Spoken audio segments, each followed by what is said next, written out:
Hello friends, very good afternoon. ఈరోజు ఒక important case. ఇది వచ్చేసి మనం థెరపటిక్ హైపోథర్మియా అంటాం దీన్ని. సో ఇంకొంతమంది దీన్ని క్రిటికల్ అంటారు, కొంతమంది కూలింగ్ డివైస్ అంటారు. So actually sorry for my voice. So నాకు కొద్దిగా కోల్డ్ చేసింది, సో వాయిస్ కొద్దిగా బాగాలేదు, సో అడ్జస్ట్ అవ్వండి. సో ఇప్పుడు మనం టాపిక్లోకి వెళ్ళిపోతే మనకి కనబడుతున్న మిషన్ వచ్చేసి మనం కూలింగ్ డివైస్ అంటారు దీన్ని. సో ఇది యాక్చువల్లీ సివియర్ బర్త్ అస్ఫిక్సియా అన్న బేబీస్ లైక్ యాక్చువల్లీ దీని క్రైటీరియా ఉంటుంది. సో మామూలుగా ఏంటంటే ఇన్బర్న్ బేబీస్కి అయితే ఒకలాగా ఉంటుంది, అవుట్ బర్న్ బేబీస్కి ఒకలాగా ఉంటుంది.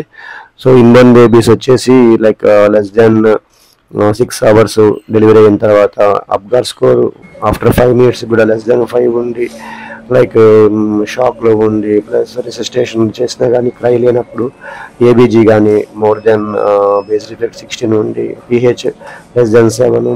సో ఇవన్నీ పారామీటర్స్ అన్నీ లైక్ ఇన్బర్న్లో మనం చూస్తాము. సో అవుట్ బర్న్ బేబీస్ కానీ లైక్ అవుట్ బర్న్ అంటే బయట డెలివరీ అయిన బేబీస్ మన దగ్గరికి వచ్చినప్పుడు రెఫర్ చేసినప్పుడు వితిన్ 6 hours కానీ మనం దాన్ని రెస్క్యూ చేయగలిగితే, లైక్ వెంటనే మనం హైపోథర్మియా కానీ మనం చేయగలిగితే మనం ఆన్గోయింగ్ సెరిబ్రల్ న్యూరల్ డ్యామేజ్ మనం కొంతవరకు మనం స్టాప్ చేయగలుగుతాము.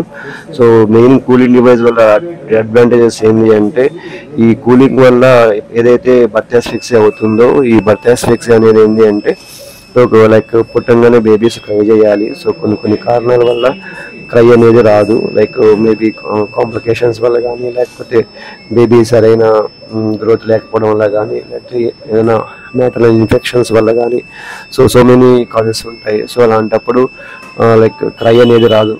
సో అప్పుడు మనం రెసిస్టేషన్ చేస్తాము, లైక్ బేబీకి చేయాల్సిన ముందు ఫస్ట్ ఎయిడ్ లాగా.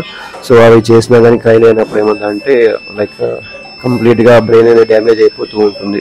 సో అలాంటి బేబీస్ సర్వైవ్ అయ్యే ఛాన్సెస్ తక్కువ. సో ఇలాంటి బేబీకి మనం ఇమీడియట్గా మనము లైక్ మెటబాలిజంని తగ్గించాలి. బ్రెయిన్ మెటబాలిజం అంటే like glucose consumption, ATP consumption, apoptosis మొత్తం డ్యామేజ్ కానివ్వకుండా మనం కూలింగ్ డివైస్ పెట్టగలిగితే సో కొంతవరకు మనం సేవ్ చేయగలుగుతాం. లైక్ బేబీకి ఫ్యూచర్లో సెరిబ్రల్ సీక్వెల్స్ రాకుండా, లైక్ ఫంక్షనల్ డిజబిలిటీస్ రాకుండా, అంటే మనం 100% చెప్పలేము, బట్ డ్యామేజ్ అయితే ఉంటుంది, బట్ అంతవరకైనా మనం కొంత కవర్ చేయగలుగుతాము. సో ఈ కూలింగ్ డివైస్ వల్ల సో పెద్ద పెద్ద హాస్పిటల్స్లోనే ఈ కూలింగ్ డివైజెస్ ఉంటాయి.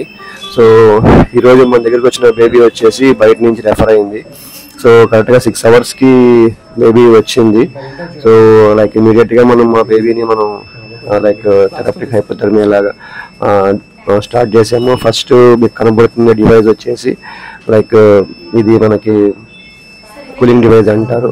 సో దీంట్లో మనం వాటర్ ఫిల్ చేసుకోవాలి. తర్వాత మనకి మ్యాట్రస్ అని ఉంటుంది. సో ఈ మ్యాట్రస్ మనం బేబీ కింద పెట్టి మనం టోటల్ హోల్ బాడీ అనేది కవర్ చేస్తాము. సో ఇంకోటి ఏంటంటే ఈ బేబీలో మనం లైక్ ఓన్లీ బాడీ మాత్రమే బేబీని ఆ మ్యాట్రస్ మీద పెట్టాలి. లైక్ దాంట్లో 2 probes ఉంటాయి. లైక్ ఒకటి వచ్చేసి స్కిన్ ప్రోబ్, ఒకటి వచ్చేసి రెక్టల్ ప్రోబ్.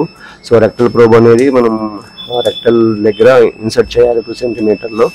సో ఇంకా స్కిన్ ప్రోబ్ వచ్చేసి మనం లివర్ పైన మనం పేస్ట్ చేయాలి. సో దీనికి మ్యాట్రస్ మీద బేబీని పెట్టి దాన్ని మొత్తం ఎన్సర్కిల్ చేసుకోవాలి. వీళ్ళు దీనికి బ్యాండ్స్ లాగిస్తారు. సో అడ్జస్ట్ చేసుకోండి, కరెక్ట్ టైం పెట్టుకోవాలి. ఇంకోటి ఏమి వాటర్, దీంట్లో డిస్టిల్ వాటర్ మాత్రమే వేయాలి. లైక్ ఎందుకు అంటే నార్మల్ వాటర్ వేస్తే ఏమవుతుందంటే లోపల మిషన్ అనేది డ్యామేజ్ అవుతుంది. సో స్కేలింగ్ అనేది ఎక్కువ వస్తుంది, అందుకని డిస్టిల్ వాటర్ ఏమంటారు. సో డిస్టిల్ వాటర్ మనం వేసే కొద్దీ మనకి ఆ రేటింగ్స్ అన్నీ మారుతూ ఉంటాయి. సో మనకి మెయిన్ ఈ ట్రీట్మెంట్ వచ్చేసి 72 hours మనం చేస్తాము. ఎందుకంటే కూలింగ్ మనం సెట్ టెంపరేచర్ అంటారు అన్నమాట. సెట్ టెంపరేచర్ అంటే మనం ఎంత సెట్ చేస్తున్నామంటే, ఇప్పుడు ఈ సెరిబ్రల్ అస్ఫిక్సియా అయింది బేబీస్కి. సో టెంపరేచర్ అనేది లైక్ బ్రెయిన్ టెంపరేచర్ అది ఎక్కువ ఉంటుంది, లైక్ 37, 38 అలా ఉంటుంది. సో దీన్ని మనము కూల్ చేస్తూ వస్తాము. లైక్ వెంటనే అంత డ్రాప్ టెంపరేచర్ చేయడం వల్ల ఏమవుతుందంటే బ్రెయిన్ అనేది మెటబాలిజం తగ్గిపోతూ ఉంటుంది. సో దానివల్ల న్యూరల్ డ్యామేజ్ కాకుండా ఫర్దర్ గ్రోత్ అనేది ఆగిపోతుంది, లైక్ డ్యామేజ్ కానివ్వకుండా అయిపోతుంది. సో దానివల్ల బేబీని కొంతవరకు మనము సెరిబ్రల్ సీక్వెల్స్ని కాపాడగలుగుతాం. సో అందుకని హైపోథెర్మియాని మనం పెడుతున్నాము. సో ఇప్పుడు ఈ బేబీకి అయితే మనము సెట్ టెంపరేచర్ 33.5 డిగ్రీ సెంటిగ్రేడ్ పెడతాము. సో లైక్ ఎన్ని అవర్స్ పెడతాము అనేది 3 days అనమాట. 3 days అంటే 72 hours. సో దాని తర్వాత 3 days అయిపోయిన తర్వాత మనం నార్మల్ టెంపరేచర్ 36.5 దగ్గర నుంచి రీవార్మింగ్ స్టేజ్ అంటారు. మనం రీవార్మింగ్ అనేది 0.5 డిగ్రీ సెంటిగ్రేడ్ పర్ అవర్ కింద ఇంక్రీజ్ అవుతూ వస్తుంది. అది ఆటోమేటిక్గా బేబీ ఇది క్యాలిక్యులేట్ చేసుకుంటూ వస్తుంది అనమాట. సో ఈ కంప్లీట్ వీడియో అనేది రికార్డ్ చేయించాను. సో ఎందుకంటే మనం ఫస్ట్ టైం ఇలా పెడుతున్నాము, ఇక్కడ ఎవరు ఇంకా పెట్టలేదు. సో దీనికోసం లైక్ కొంతమందికైనా యూజ్ అవుతుంది అని చెప్పి సో బేబీని అయితే మనము లైక్ ఇంటిబేట్ చేసి తీసుకొచ్చారు. బేబీని అయితే మనం లైక్ దీంట్లో మనం ఇంటిబేట్ చేసింది సెట్టింగ్స్ అన్నీ మనం ఆల్రెడీ మనం ఫిక్స్ చేసేసాము. సో బేబీకి అయితే మనం NBM పెట్టుకున్నాము, ఇంకా డ్రాప్స్ పెట్టుకున్నాము. ఇంకా బేబీకి అయితే మనం సెడేషన్స్ ఏమి ఇవ్వలేదు. సో NBM పెట్టాము. సో జస్ట్ మనం సపోర్ట్ ట్రీట్మెంట్ ఇస్తున్నాము. సో ఫర్దర్గా బేబీని ఇలాంటి బేబీస్కి ఏంటంటే మనం రెగ్యులర్గా మానిటర్ చేసుకోవాలి. ఎవ్రీ సెకండ్ అవ్వాలి temperature, saturation. So at least 6 hours కన్నా సరే మన ABG కానీ ఎలక్ట్రోలైట్స్ ఇవన్నీ మనం చేసుకోవాలి. సో బేబీ టెంపరేచర్ ఎలా ఉంటుంది, డ్రాప్ అవుతుంది అంటే 33 కంటే ఇంకా తగ్గిపోతుందా, అలాంటప్పుడు మనం వార్మర్ ఆన్ చేసుకోవాల్సి వస్తుంది. ఎందుకంటే మరీ లో అయిపోతే బేబీ లైక్ ఇంకా సైనస్కి వెళ్ళే ఛాన్సెస్ ఉంటుంది.